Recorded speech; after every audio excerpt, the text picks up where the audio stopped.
राष्ट्रीय स्वयंसेवक संघ पक्षर गर्व और गौरवर गाथा बहन करुवा भारत वर्षर दुई महान क्रांतिकारी नेताजी सुभाष चंद्र बोस और वीर सुरेंद्र साईंकर पवित्र जयंती पालित हो जाइछि।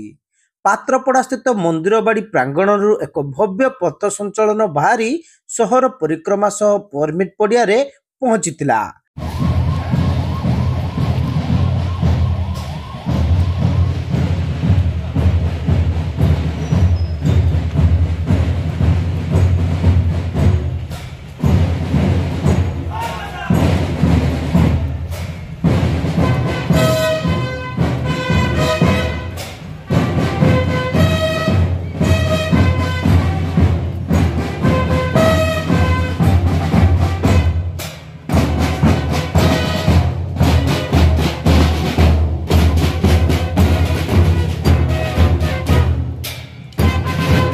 सेठारे स्वयंसेवक मानक द्वारा शारीरिक प्रदर्शन समता एवं घोषर विभिन्न रचना परिवेशित होइतिला।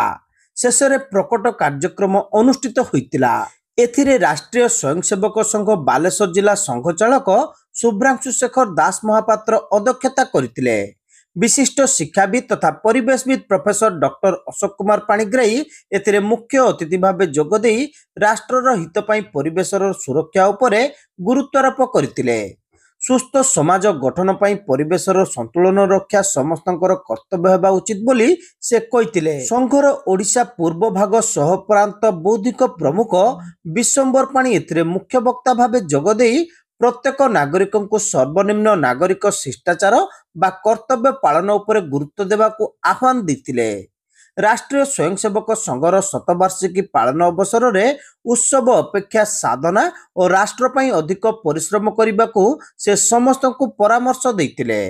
बालेश्वर जिला कार्यवाह विजय कुमार दास एतरे मंचासीन रही अतिथि परिचय प्रदान करथिले। जिला शारीरिक शिक्षण प्रमुख सुशांत महान्ना, बालेश्वर नगर कार्यवाह रमेश महाकुड़ सह जिला शारीरिक शिक्षण प्रमुख सुशांत भाई कार्यक्रम परिचालना करथिले। बालेश्वर बहु बुद्धिजीवी संघ आदर्श रे जड़ित व्यक्ति विशेष और मातृमंडली एही कार्यक्रम रे उपस्थित थिले।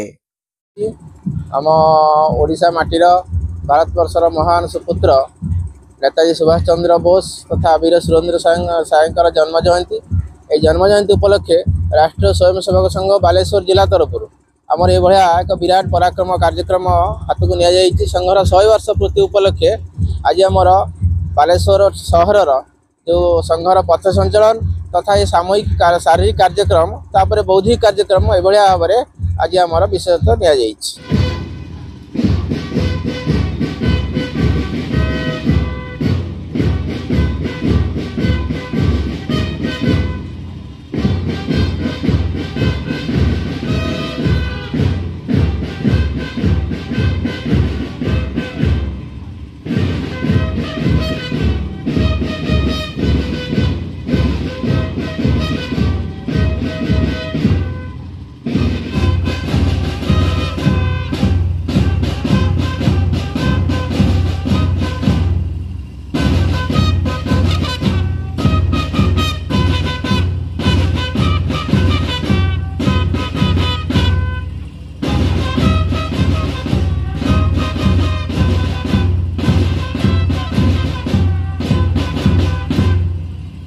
प्रकार 5